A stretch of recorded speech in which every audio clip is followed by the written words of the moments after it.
Jeff Goodman from Field of 68 used to have all 30 other now credits. It's now one. it's just easy. one. Yeah, it's easy. Just now, one. Easier for me too. There's only one paycheck coming in now, and it's from myself. And you're paying yourself. Yes. Have you ever asked yourself for a raise? I mean, Rob Dosser is the one. In full disclosure, he's the one who handles the money. Okay. Because I don't trust myself with Gotcha. paying bills and Right. all that. I do it actually for my wife and I pay the bills. But yeah, I have asked Dosser for a raise, and I better be getting it soon. Has he turned you down? He hasn't turned you down. No, not yet. Not yet. No, But that time will come. It's coming. We talk to Rob every once in a while too.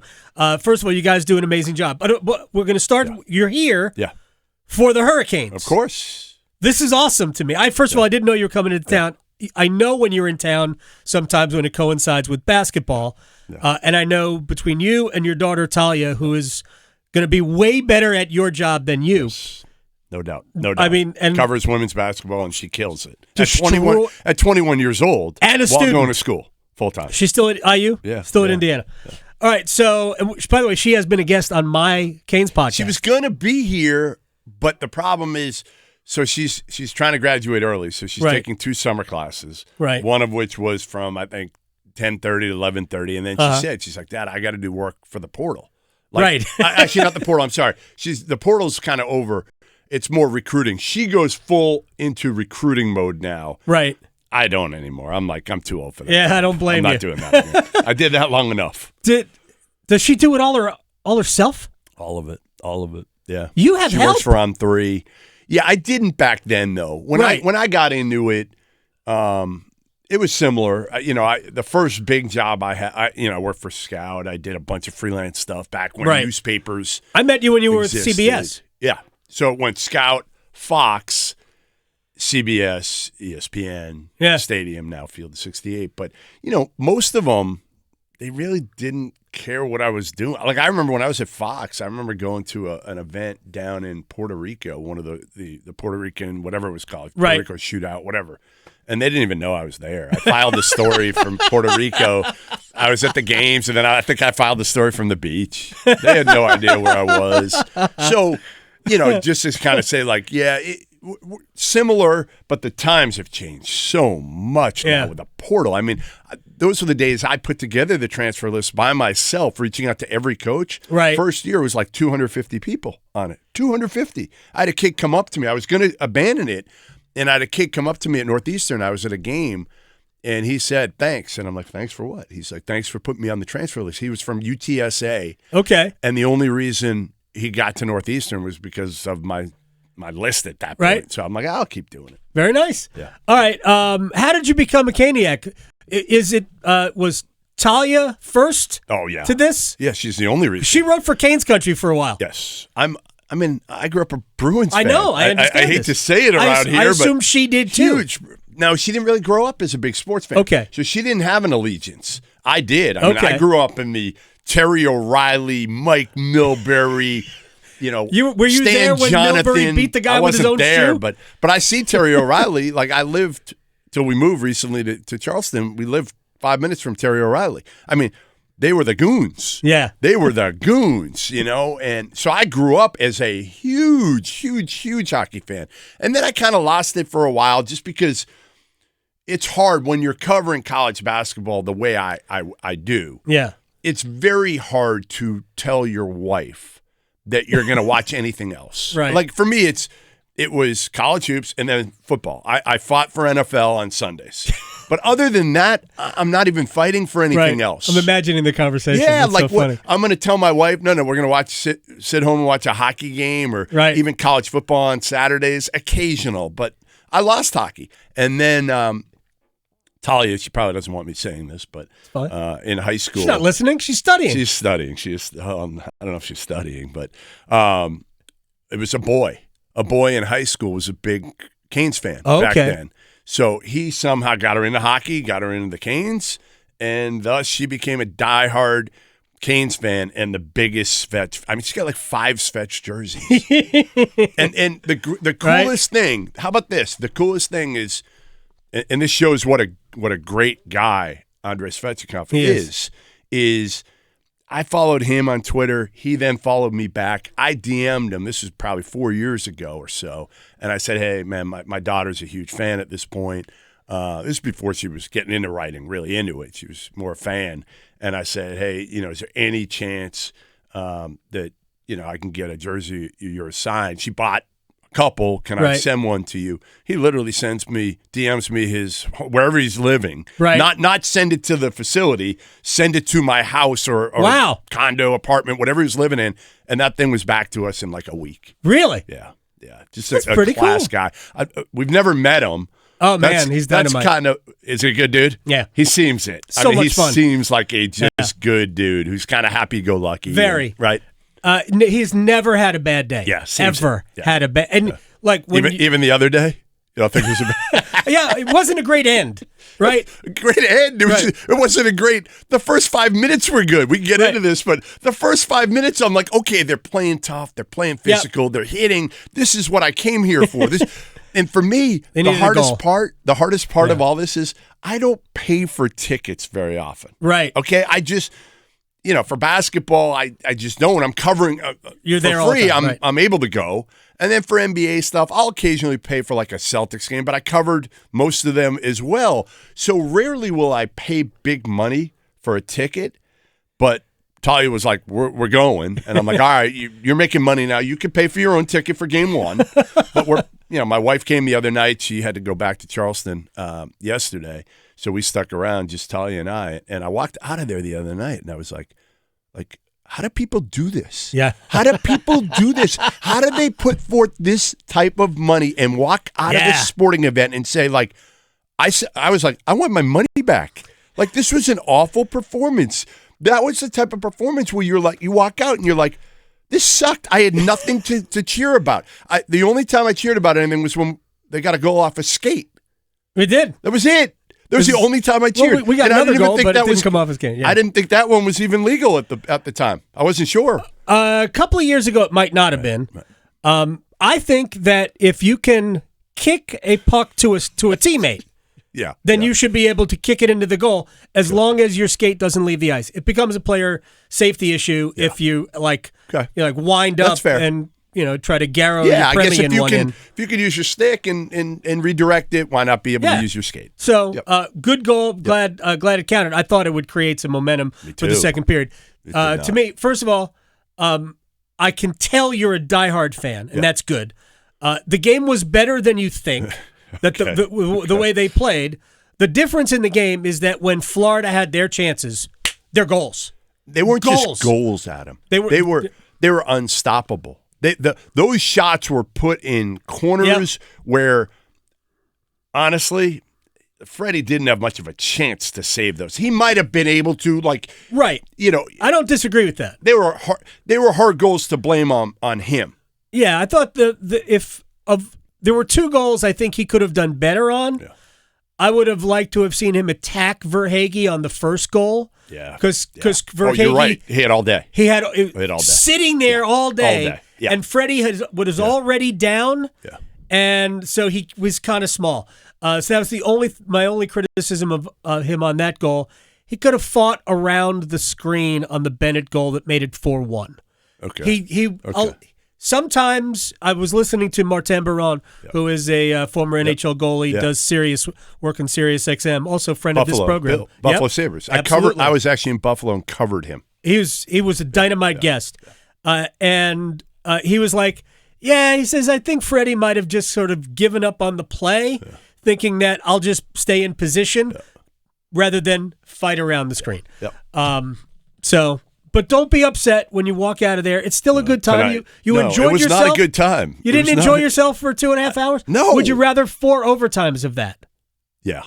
Hell yeah. Hell yeah. I wanted to cheer for something. I had that 2 years ago. I wanted to cheer for that game. Watching that game on TV was awesome. I just didn't feel like there were too many times the other night where I could get excited after the first That's Florida. 8 or 10 minutes. I know. That's Florida. I know. Hopefully tonight, the penalty on Ahu killed him right away. I thought that was a tough call. Bad call. Bad call. It was a bad call. Yeah, very bad call. And they lost momentum right away with that.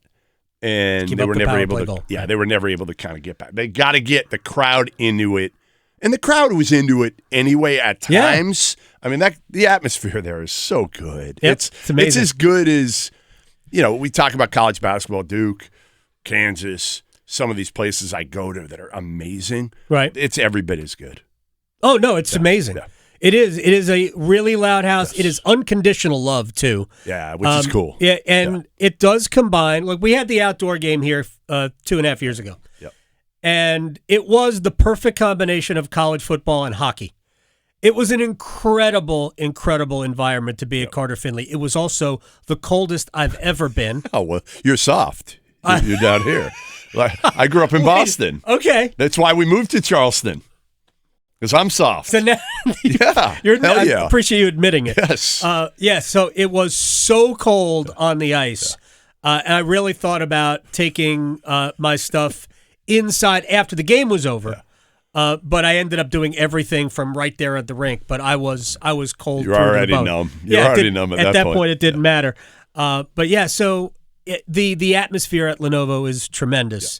And it's going to be that way again tonight. I can't wait. I So can't wait. you I and just Talia want to going. win. Yeah, and I feel bad for my wife because she had to go back after that game. And I'm like, man. Has she become a fan too? Oh, or? huge. Okay, good. Out of her, I will say this. It is the only team. Think about this. Okay. It is the only team I have been able to root for probably since I got into this, since I graduated college. I rooted for Arizona when I was in college. Now they hate me there. Hate me. Why do they hate you? Because I'm objective. Nobody wants to hear somebody objective. And objective means you have to criticize. Right. And I have no problem. So, yeah, like I criticize. You know when it really got bad was when they got Caleb Love.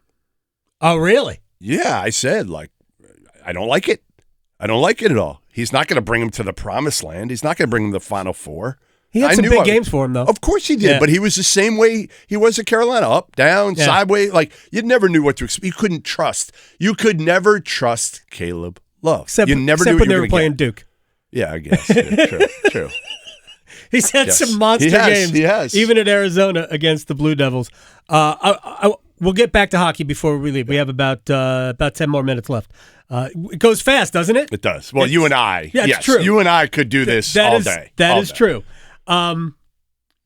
First of all, what did you think of last night at the Garden? I'm sure you watched the end. Of course I did. I mean, I was going back. I was watching Dallas Edmonton first, and then I thought, let me go check out what the fourth quarter's like. The Knicks had pulled out to a big lead, and I went back to hockey, watched Dallas take the lead. They went back to the Knicks. They had like a 12-point lead or 11-point lead with like 4 minutes to go. And then what? Aaron Neesmith, man, kept him in it. Charleston's own, by the way. That's right. Charleston's own. Crib, because I'm now a Charleston guy. Crib. I'm now a Charleston guy. He was unconscious, and that's where they screwed up. That's where the Knicks let him get back in, is they weren't closing out on – Neesmith was so hot. Yeah. You have to make somebody else beat you at that point, and they never took the ball out of his hands. Yeah. And they were up a bunch, so I think maybe they felt like, we're comfortable. And then all of a sudden it got tight. And that shot by Hubert, I mean, how lucky was he? And he goes in, I thought he was going to shoot the two. That's exactly what he did in the last series. And then he comes back and tries to shoot the three, and it's not a three. And the ball ricochets up and in, and then he gives the choke shot. It was just so, and it happened at MSG. Yeah. So it was like the ultimate drama. With Reggie Miller there. All those Knicks fans. I didn't see Spike Lee. Was Spike Lee there? I'm sure he was there. All these Knicks fans that we haven't heard from in 30 years, other than Spike. Give Spike credit. He's been there through all the lows, because it's been all lows. Mostly lows.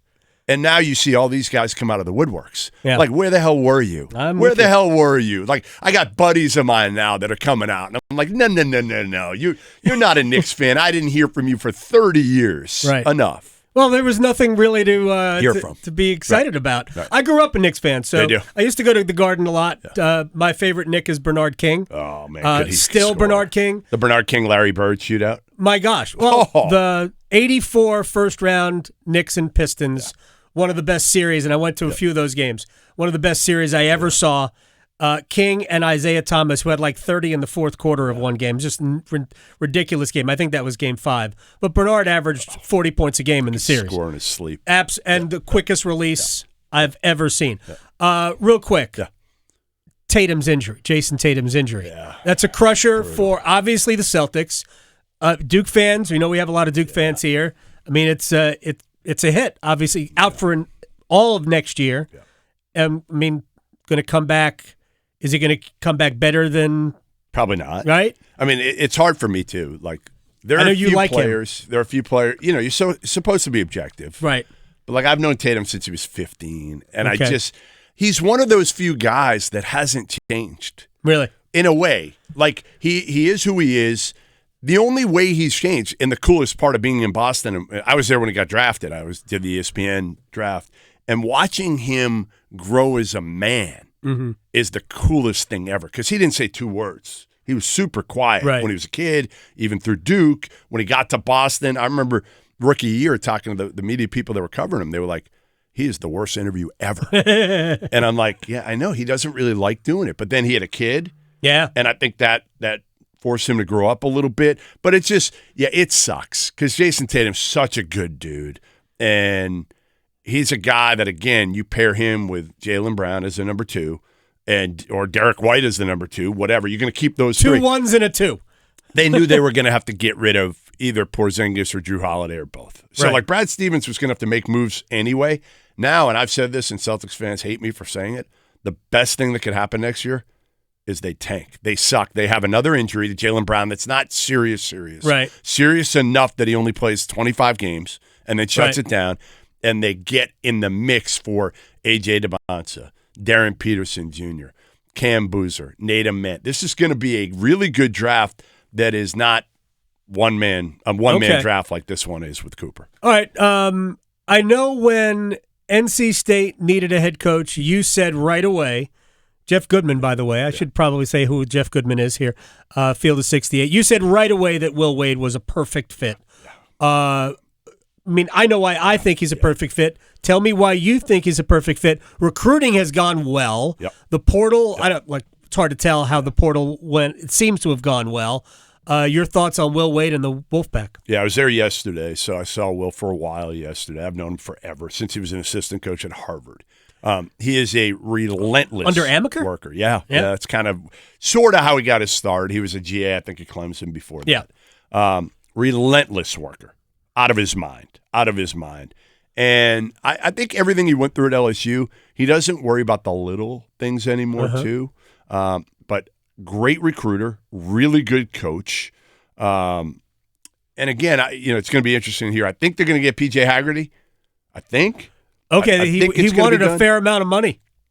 He's not going to get the $5 or $4 million. He's not going to get quite that much. That's what I heard. Yeah, the market just isn't there. The dad is running things there. Oh, okay, that's always good. Yeah, not the way you want to do it, but I think. But the difference these days, as opposed to 10 years ago when we were doing this stuff, is at the 11th hour, things can change because of money, because of NIL. That wasn't. I mean, I guess there was a case with illegal NIL years ago. We just didn't.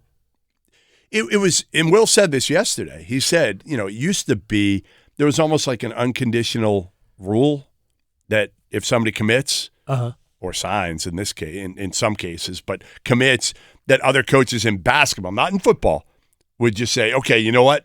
Other than maybe Rick Stansbury, he was the outlier, but everybody else, it was like, all right, he committed. Okay, you know what? We're not gonna touch him. Nowadays, that rule doesn't exist anymore. I think there's going to be fistfights between coaches at the Peach Jam on the AAU circuit this year. I'm close to where you live.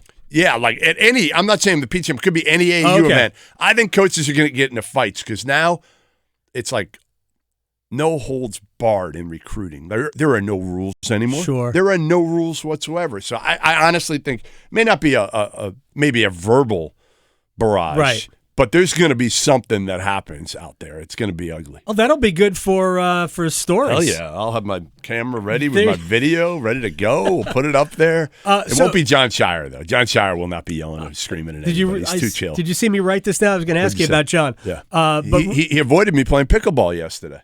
How about that? How soft is that? I saw your interview with him not that long ago, and you were like half of the interview was about pickleball. Yeah, because he's scared. I kicked Robbie Hummel's, out in San Antonio. Hummel's 6'8", 6'9". Yeah. Scheyer, he's going to pose no problem for him. What's Scheyer, 6'5"? But only 6'5". Yeah, but I got him. Talking to I'm me, not I'm worried. like, I'm not quite 6'5". I'm just short of 6'5". Short. My son Just is a little bit. Yeah, my son is a goalkeeper. Is mad that I am not taller because he got none he of that. knows he's limited. Okay. All right, real quick to Scheyer. We have a few more minutes left. Jeff Goodman is here, field of 68. How much do you think he's still wearing the end of the game against Houston? Oh, gotta be. I mean, the last 2 years have been excruciating. You lose to NC State with a Final Four berth. So you get through that, right? Like that's eating at you all offseason a year ago. Get through that. You have an unbelievable regular season. People are picking to win the whole thing. It's there for you. It's there for the taking. They should have at least been in the final game. Sure. Yeah. And then you piss that thing away at the end. Mm-hmm. Oh, I think it's got to be brutal right now. So things that he wants back. Does he want to, is he saying, man, I should have gotten Sion James or Sion James away from inbounding the ball, use somebody else inbounding the ball? Is there something else? Should I not have taken the air out of the ball? I think that's probably it. Right? I think that's probably it. Because you needed, one more basket. Ultimately, yes. When you look back on it, you're like, Couple everything had to go perfect. Missed, right. Everything had to go perfect for Houston, and it did. And everything had to go wrong for. I mean, everybody always looks at, well, whose fault was it? Well, it's always a combination, right? Sure. Sheyer's fault certainly. I think you can, Proctor certainly. With the free throws, Houston, give them a lot of credit for hanging in there, and that's what they are, and that's who they are. But yeah, listen, they're going to have a chance again this year. And I will say this, the Boozer twins are special. Okay. They are special. Different Are they ways. both one-year players, or is just Cameron I think Cameron player? Most likely, but I said this about my comparison to John yesterday, and I said to Dosser, is Mike Conley to Caden. Oh, that's good.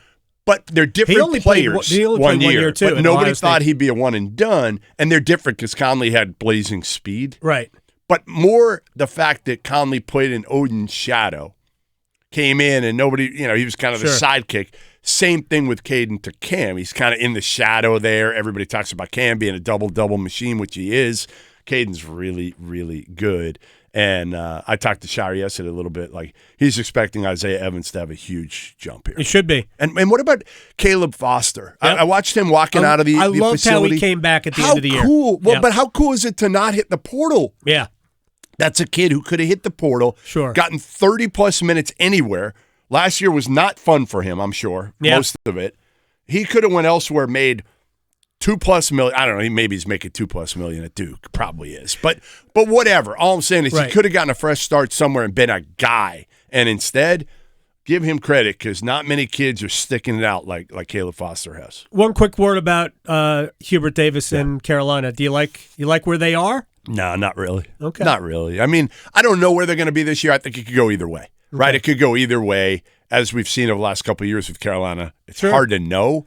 All I'll say is, I like the VSAR pickup a lot. Yeah. I don't know if I love their backcourt now. It's funny. Now, we hammered their front court a year ago. Now their front court is going to be their strength. Yeah. And the kid Evans coming over from Colorado State, he's going to be obviously a major key for them. But this year will determine, obviously, Hubert Davis's fate, I think, in Chapel Hill. It'll go one way or the other. Yeah, okay, we don't have to worry about Rod Brindamore's fate. He's the best. He's fine. Give me the Jeff Goodman field of 68 or field of 16 because it's the NHL. Yeah. Field of 16 game plan for tonight. I mean, listen, come out and be physical like they were. Okay. Right? Be physical. Play your game. I mean, you can't change who you are and what's got you there at this point. Right? And you may have to change it if you get down again. Because then you can't play the same way. If you get down 2-3 goals, maybe then at that point you got to play a little bit different. But at this point, they need to play physical. They need to play smart. They need to not turn the puck over. Either way, it's a flat ball. Yeah, it's exactly. a flat ball. What I'm thinking. I get it. Right? I get it. All right. Do you remember the guy that won $100,000 in the? I saw him. He didn't even he had no reaction. I'm like, dude, jump around, show some emotion. You just won $100,000. I would be going out of my mind. Is he going to be on with you? No. I said the exact same thing when he did it. Yeah. this is what went through my mind. He must have so much money that it didn't matter to him. Come on. That he won $100,000. You're probably right. I mean, I didn't think of that, but that's like the only explanation, right? Like, how else are you not like the dude barely cracked a smile? Like, yeah, okay, I won 100. Right. Like in his head, he's calculating. Did I just go up a tax bracket? I'm not sure. He's already in that 40%.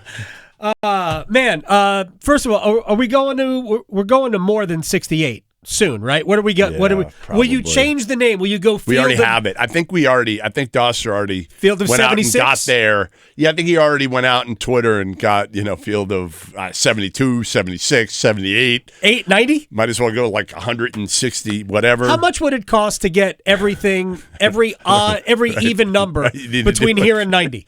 I'm going to tell Dosser to get on that. He's got work to do. Because right now he's probably sitting on the beach somewhere. So I'm going to tell him, like, Adam said, hey, go get every even number in between 70 and what do we cap 90. out at? I think the rule. Might as well go higher. The rule caps out at 90. The rule? What do you mean? 25% of the. No, right? But is there a rule? They put that in. Oh, I didn't so know you that. could expand. Yeah, I didn't know you can't go beyond that. I believe that's the limit. Okay. All right. Well, I'm going to tell him to I could get be on wrong. that. I mean, I have no idea. I feel like, you know what? I make most of the stuff up. I feel like if Charlie Baker wants to, he can do whatever the hell he wants with it. And who's going to complain? It's just going to be more games for TV. Charlie and Baker. Coaches certainly. I like Charlie. Don't kill Charlie. No, I like Charlie Charlie's too. a Massachusetts guy. He is former politician, former mayor, governor. Great dude, but man, to dig out of that hole that Mark Emmert created. Sure. Well, anybody after Emmert was going to look like they do a great job. Right. And anybody after Emmert was not going to be successful. It's going to be hard. It's maybe the next guy. Can we stop asking Congress to bail us out of our dumb decisions? I know. But they might do it. They actually might do it. Show. You know what? This is a complete disaster. Everything they're doing, all of it, is going to be. It's just going to end up in court. Yeah, they don't want to do the right thing. They need to somehow understand they're professional at this point now and have a CBA. Yeah, like they have. They're going to get there. It's just whether they get there before the NCAA is obsolete. Right. Exactly. That's the question. Thank you very much for coming in. Great seeing you. Great seeing you. What time are you getting there tonight? Did you get there really early? I'll be there probably by 4. And what are you doing at 4? I'm preparing for the pregame show. I go on the air at 7. Where is the pregame show now? I do it up in the booth. Yeah. Yeah, we won't be. What time? 7. You tailgating? Yeah, Talia and I might. I mean, it's so cool there. Like we walked in at about 7 the other night. I'm already talking on the radio at 7 o'clock. You're already up there at 7. Yeah, I'm up there a lot earlier. Than that. Well, obviously at 4. Yeah. I don't know what you're doing at 4 to 7. I'm writing. I have work to do. I feel like you've got like multiple attires that you're changing into. No. This is it. This is what I got today. My finest purple. Did your son clear you for that shirt today? He doesn't. He doesn't. He doesn't grade my drip. All right, good. All right. Thank you very much for coming in. That's so Jeff Goodman. Field of 68. You should follow him on Twitter. Love you, man. I love you. I love you too. Great seeing you. Gosh. Great seeing you. All right, now we have to break because we're going to cry.